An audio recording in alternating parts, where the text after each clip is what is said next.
Hi there. Hi there. It is Suzy Welch here, and this is Becoming You, the podcast, where each week we seek to help you answer that tiny, completely inconsequential question, what should I do with my life? Which, incidentally, is not tiny or inconsequential at all, but maybe you already kind of know that because I certainly do. Look, this podcast is based on a class called Becoming You that I teach at NYU Stern School of Business, where I'm a professor and the director of the Initiative on Purpose and Flourishing. Becoming You is, at its essence, a self-discovery and purpose identification class. And this is important. It is not woo-woo. I am the least woo-woo girl you will ever meet. Instead, Becoming You puts you through the Becoming You methodology, which is designed to answer that what should I do with my life question that is very big and important. And just recently in class, this very moment occurred. Yes, that was my students reacting to one of the major points of the Becoming You process.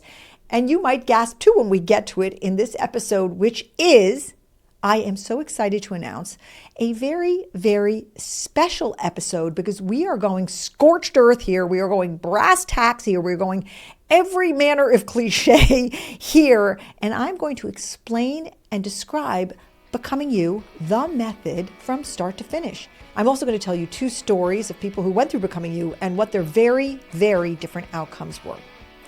This is basically Becoming You 101.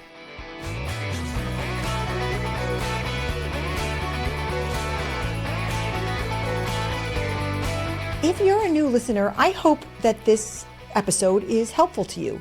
But even if you're a longtime listener, I love you, by the way, stay with me here because you want to know what my students were gasping about, don't you? And also, for the fun of it, I'm going to start with a wacky confession. Wacky, I might say, but also relevant. And here it is. Look, I may be the only person in the world, I think I am, who refers to Joan of Arc, the saint, as Joni baby. That's what I call her. That's how familiar I am with her. Now, why do I do that, you ask? Why would a 65-year-old business school professor in 2025, living in the beautiful metropolis of New York City, be obsessed with a teenage warrior who lived in rural France in the 1430s? Well, it comes down to her sword. Joan of Arc's sword, which I have brandished, by the way, when I dress up like her at Halloween every year. Her sword was engraved with these very serious words. I am not afraid. I was born to do this. I am not afraid. I was born to do this. Woof. Now, Joni baby, as I lovingly call her, had a very, very unfortunate end. You may have heard about it. It was very hard to be a saint in those days. She was thought to be about 14 years old when she left home, and she became a warrior and a leader of troops to basically make sure that Charles I ascended to the throne of France, which she did, but she paid for it with her life at the age of 19. And I have to say, all these years later, I'm sad about it. But you know what? I am also overjoyed that Joan lived the life in her short life that she was born to live. That is what Becoming You, the methodology, is all about. It's about helping you find the life you were born to live. And today we're going to explain exactly how the methodology goes about doing that. Now, you heard my students gasping earlier, but in reality, the class, Becoming You, its nickname at NYU is the class where everyone cries. Because yes, sometimes students do cry in class, or they cry afterwards, or they cry in office hours. Now look, these are not bad tears. If they were, I'd stop doing what I was doing. These are good tears, because Becoming You as a process sometimes puts you where you have to go, which is face to face with the gap between the life that you are living and the life that you want and should be living. The gap between where you are right now and where you would be if you were living your purpose. So in doing so, the process can make you feel difficult feelings, like the student here explains. I'm definitely not an emotional person. I do not sit with my emotions or think about my emotions as much. So it takes a lot of actual introspection and maybe bringing things to surface in this class that maybe I didn't want. And sooner or later, they are usually very grateful for it. I think as a society, we focus a lot on like what will make me happy. And she talks about this, happiness is an outcome. But I think thinking about like times in your life that you've been exquisitely alive, this class helps you find what that is. It helps you find out what that is, to feel exquisitely alive. Okay, it does. So here now is the how part. In its simplest terms, Becoming You is a methodology that is based on the premise that your purpose lies at the intersection of what you want to do, what you can do, and what you should do. Let's unpack that a bit. In the lexicon of Becoming You, we call the what you want to do part your values, your deeply held beliefs, desires, and motivations. They're like the guiding tenets and principles that are inside of you. Now, by the way, and this is a small aside, you probably don't know your values in their details and specificity because only 7% of people in the general population can actually identify their values. This was something I long suspected and finally was able to do research on to confirm the number is actually even lower than I thought. I conducted that research at NYU because I, as I said, suspected from my work in the classroom and with private clients and out in the world as a journalist that when you ask people about their values, they usually just come back to what I call the big three: family, financial security, and love. Those are fine. They are not enough and they are too generic. In Becoming You, we actually use a list of 15 human values, which are research derived and codified as part of the Welch Bristol Values Inventory. It's actually an academic values inventory, which I created as part of my PhD at the University of Bristol. So a big part of the Becoming You process is getting you to a place where you know your values from those 15 values, which I think cover all the territory, in their rank order. And you also know which ones of your values are in conflict with each other and which are in harmony with each other. We do this through a series of exercises and assessment tools. All of these are readily available, okay? I'm not here trying to sell them to you in any kind of way. You got to buy this package. I want everyone to do this. They're in my book. They're on my website. And most importantly, I talk about them incessantly on this podcast. Now, to that point, exactly, in the show notes for this episode, you will find a list of the episodes in the archive from this podcast that I suggest you explore if you'd like to know more about the values in the Becoming You methodology. Some of them will seem very familiar to you, like work centrism, which is how important a role work plays in your life, and family centrism, which is how much family is the organizing principle of your life. But there's other values that are going to feel fresh and new to you, like beholderism, which is a value that captures, it reflects how important things look to you, your home, your office, your things, and actually sometimes yourself. Beholderism. It's about how much aesthetics matter to you. That's an unusual value that many people actually do hold and don't know it explicitly. And the Becoming You methodology is all about helping you understand what your values are explicitly. Now, my values inventory, it's important to note, is built on the shoulders of giants. For the past 100 years, social scientists have been working on inventories of values, and mine is the latest iteration in this long and robust tradition. I hope it is, at least. So in a nutshell, that is the values part of Becoming You. We do an excavation to understand what it is you really want to do by understanding your values, which we identify through an excavation. It is so interesting, but more than that, it is so illuminating. The next part of the Becoming You methodology is excavating our aptitudes. That's the can-do part of the want, can, and should-do triad. Aptitudes are almost as mystifying to people as values are. Aptitudes are not skills, which we learn with instruction and experience, and aptitudes are not expertise, which we gather with also with experience and often with practice. Aptitudes are actually what you're wired to be good at in your brain. It's sort of what you come preloaded with. We have two types of wiring. We have intellectual wiring, cognitive stuff, and we have emotional wiring, which really is just a fancy way of saying we have our personality traits. In the Becoming You method, we seek to uncover both your cognitive and your emotional wiring. And again, we use exercises and assessment tools to do that. Because aptitudes are really important to know. What your aptitudes are, that's some of the most important and most powerful data we will ever have about ourselves.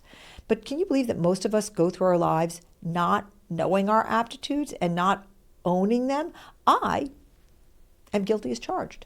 I really had no idea my whole life long that I was good at math and finance. And it wasn't really until I got to business school that I discovered it by accident. But my lack of owning that data, of knowing that data, of stepping into that data, ended up with this very strange dynamic. I did well in finance, but my colleagues, my co-students, my classmates, some of them assumed that the reason why that was happening was that my husband was doing all my homework for me. And I did not know this, and all of it came to a head in class one day when another student very cheekily said that he agreed with the solution that I had presented in class, and the way he put it was, I agree with everything that Suzy's husband just said. And that was the big gasp you heard at the top of this program. My students are shocked and dismayed, and I want you to know something. I was shocked and dismayed. I mean, it's probably taken me 40 years to get over it. And here's the thing, you can't let that happen to you. People tell you your aptitudes your whole life long. Your parents tell you, a teacher tells you, but you actually need to know for yourself. You need to know if, for instance, you're a generalist or a specialist. That's cognitive wiring. You need to know if you're a brainstormer or an idea contributor. That's cognitive wiring. A future focuser or a present focuser. A diagnostic problem solver or a fact checker. All right? So these are all pieces of data that you can know with pretty quick and easy and painless testing. Now, when it comes to personality, we all think we know our personalities. Why would we need to be tested to know what our personality is? You may be wondering, well, here's the problem.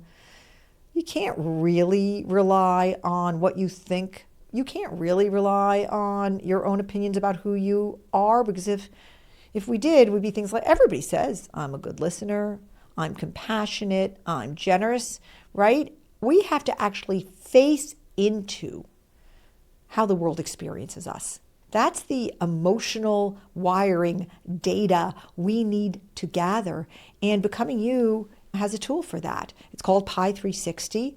And you can find out more about it on my website if you want. But it does two things. It tells you how the world experiences you in terms of the quality of your relationships with people, the quality of your ideas, and the quality of your execution, how well you get things done. And it actually gives you this scary little thing, but very, very important. It gives you a self-awareness score. Okay? So bottom line on this front, you need to know what you're actually good at doing in order to make good career decisions and to not wing it, which I do not recommend in this day and age with its incredible complexity. But bottom line, I just don't recommend it if you'd like to live your purpose. So we've gone over the two parts of this construct, the Becoming You methodology. What you want to do, those are your values. What you can do, those are your aptitudes. And now we're going to go to the third part of it, which is what you should do. What you should do. And we call that your economically viable interests, okay? Work that calls you emotionally or interests you intellectually, but also can pay you, all right? Economically viable interests. So here's the crazy thing about economically viable interests. Research, excellent research, by the way, shows that when you graduate from high school, it shows that most of us know about 5 or 7 jobs, and that 2 or 3 of those jobs are what our parents have done. And the rest are sort of jobs we can see, fireman and teacher. And college, you would think, would really throw open that number, 5 to 7, would throw it open to 20 or 30. It really doesn't. It's sort of the top then after college is we kind of know about 11 jobs, and in some cases as few as 7 jobs. And our aperture about what out there is really small because the world is huge. There are 135 industries in this economy right now. There are more than a dozen megatrends, which are the industries of the future out there. And this whole part of the Becoming You methodology is designed to open your aperture, to force it open, for goodness sake, so that you know what kind of industries are out there, what kind of megatrends are out there, what kind of work, functional work exists, what kind of companies exist. And it helps you answer questions like, can you work for anybody, or do you need to be an entrepreneur working for yourself? Do you want to be working at a nonprofit or a for-profit all the time? You have to know what kind of work you should be doing because it calls you and can pay you appropriately. And a lot of the time, this is just a matter of knowing more. We don't know enough. There's very few high school, college, or MBA curriculums that basically say we're now going to dump on your head everything that's out there so you know the full list of options on your menu. Instead, actually, especially in graduate schools, you start getting onto a conveyor belt. And we just have this very narrow idea, or we just have way too narrow an idea of what is actually out there, and from what's out there, what really calls us. Again, a large company, a small company, a for-profit company, a non-for-profit company. Is it HR? Is it logistics? Is it none of the above? So that's the third sphere, economically viable interests. And we do 2 types of testing for that. We do a game, and we actually have a tool called the Holland Bridge. And there's not a lot of testing for this. One of the reasons is that sometimes people come into the Becoming You process already knowing what their economically viable interests are. And frankly, it's pretty straightforward. We've got these 2 tests. I think they cover the territory very well. So those are the 3 spheres, and that's what's inside of each one of them. First values, then aptitudes, then economically viable interests. Really, the Becoming You process is about gathering data. And then you've gathered the data, and ta-da! That's it, all that data. What's at the intersection? Okay, I just said ta-da, and that's really bad because ta-da is inaccurate. It's not the right word, because anyone who's ever been through the Becoming You process, and at this point thousands of people have been, will tell you that the methodology it's work. I'm not going to lie to you, and I'm not going to sit here and tell you that it's a hack or it's a no-brainer or it's a silver bullet. It takes time. It takes commitment. You have to apply yourself to it.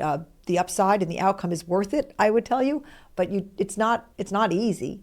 Now, at NYU Stern School of Business, I teach Becoming You over the course of 6 weeks or 8 weeks, depending on the program that I'm teaching in, either MBAs or executive MBAs. But I also teach actually a very intense 3-day version of it where we get in a room for 8 or 9 hours a day for 3 days and we just blow through it. I do this out on the NYU campus for people who are not at NYU, and I teach even a 1-day intensive version of it, which leaves some of the exercises out, but I think it's kind of a best of version of it. And the whole methodology is in my book. It's coming out May 5th, and by all means, you can just keep listening to this podcast because I try to teach Becoming You each week in this podcast, week over week. And bottom line, here's the thing. Here's what I'm trying to say. If you want to do Becoming You, you can.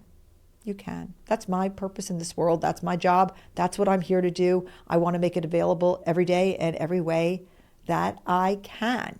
My purpose is helping other people find their purpose. I think this methodology, which I hope I've explained clearly, does that for you. In many ways, Becoming You is about figuring out who you are standing still, so that when you start running again, and we all end up running, don't we? You know which direction to go. A lot of times we just run willy-nilly, and if you don't know where you're going, any old road will do. So Becoming You is about helping you figure out who you are while you're standing still so you can pick the road to run on. So in a moment, I'm going to share those 2 stories that I mentioned to you from people who were real Becoming You participants, people who've been through the process, and I hope that they can be good illustrations of how this process actually works in real live human lives. I'm going to describe one person who used Becoming You to freaking blow up his life like boom, TNT. I mean, it was just an absolute reinvention. And one person who used Becoming You to tweak her life, and not a lot, okay? The process, Becoming You, is really just all about people achieving their Joni baby, their Joan of Arc life. I'm just all about people getting to a place where they can say, I am not afraid I was born to do this. That is Becoming You.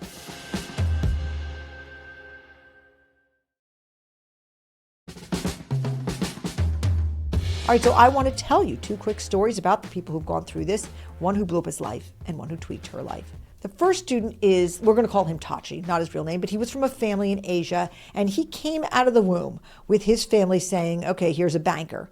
And they basically put him in special elementary schools and just put him on the banker conveyor belt before he could even say credit default swap. Now, this all led to him being 23 in London working in banking. And he was doing it for 5 years, toiling away in banking.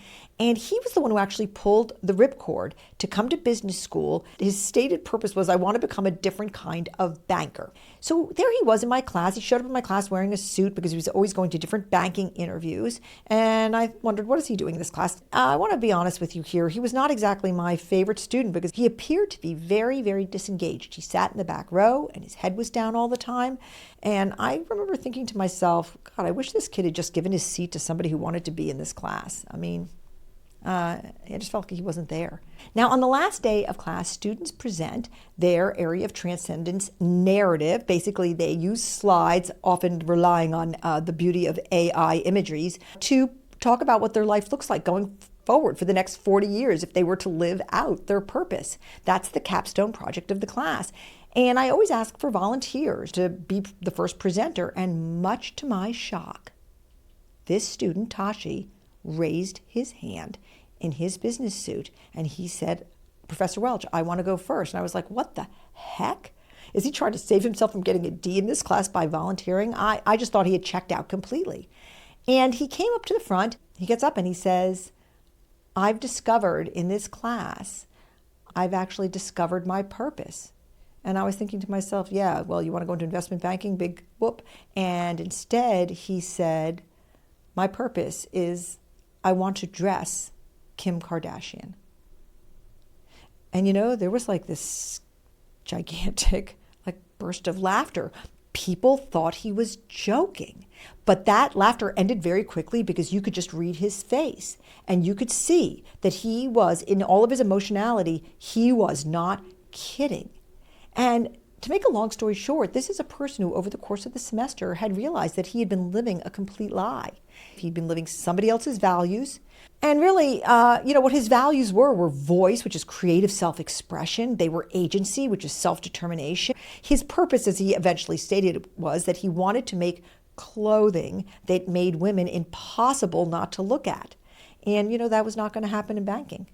And he had this incredible aptitude for it. He actually had been drawing and creating women's clothing on the sly in secret for years and years. He actually told this heartbreaking story when he was presenting that when he was 12 years old, he gave his parents a notebook filled with all of his fashion designs. And they took one look at the notebook and he said he never saw it again. And through the Becoming You methodology, he found out what his true values were, which were, as I mentioned, he found out he knew what his true aptitudes were, but that was confirmed. They were spatial visualization and all sorts of other things related to fashion design. And he found out what he already knew, and he had to just confront that his absolute interest, his passion, what he was called to emotionally and intellectually was everything having to do with fashion and the creation of beautiful fashion. He was filled with excitement, a little bit of what I call scarephoria, the intersection of being scared and euphoric. I was really scared about him telling his parents, and he said, you know what, they know how unhappy I am. I think they're going to be relieved. It's time for us to chart my new life together.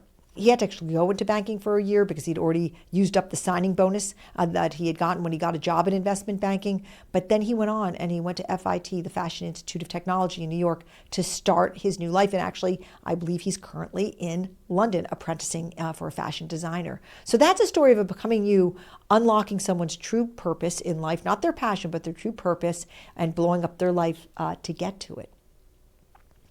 All right, now the second story is about somebody who had a different outcome with Becoming You. I'll call her Anna. She was in one of my executive MBA programs at NYU. She was in her late 30s. She was a single mother, and she was a CEO of a chain of med spas. And she wrote me a letter at the beginning of the semester saying, I'm absolutely miserable. I'm in total agony. I don't know how to balance being a mother and being a CEO, and I need to change my life. Everything is awful. And she went through the process, and I noticed this crazy thing as the semester went on. She seemed less and less despondent. And I wondered, what's going on? She was so sad the first day, and she didn't say much in class, like Tachi. I think she was doing a lot of inner work, as he was. And on the last day, she also volunteered to present her AOT. And what she found out was that she actually was living her values once she had the language for them. And she actually was truly living her aptitudes. She found out that the work she was doing was exactly aligned with what she was really good at. And nothing interested her more, nothing in the whole world, than the field that she was already working in. And what really had to change when she realized she was already living her purpose was the guilt she felt about how infrequently she saw her daughter, which sometimes was just an hour a day. And she had to wrap her head around whether or not that was something she could live with. And it was really a small tweak for her to be able to increase seeing her daughter a bit more so that she could let go of some of the guilt she was feeling. And when she got up on the last day, she said, my mindset was what had to change. I'm living my purpose. And she was so overjoyed. She gave a wonderful speech about it. And she said, actually, now that I know I'm living my purpose and I know my values and I can speak with my daughter about them, she is so much happier as well. And I love this outcome. It was not a gigantic tweak. She did not change jobs. And yet she would consider her outcome of Becoming You process a complete success. And you know what? So did I. Okay, finally, I just want to quickly tell you what Becoming You is not and never will be. This is full disclosure. And it's the label on the packaging. And I want to just say first that Becoming You, again, is not about happiness. It's not a happiness hack. And if you want to use it to get to happiness, I hope you do.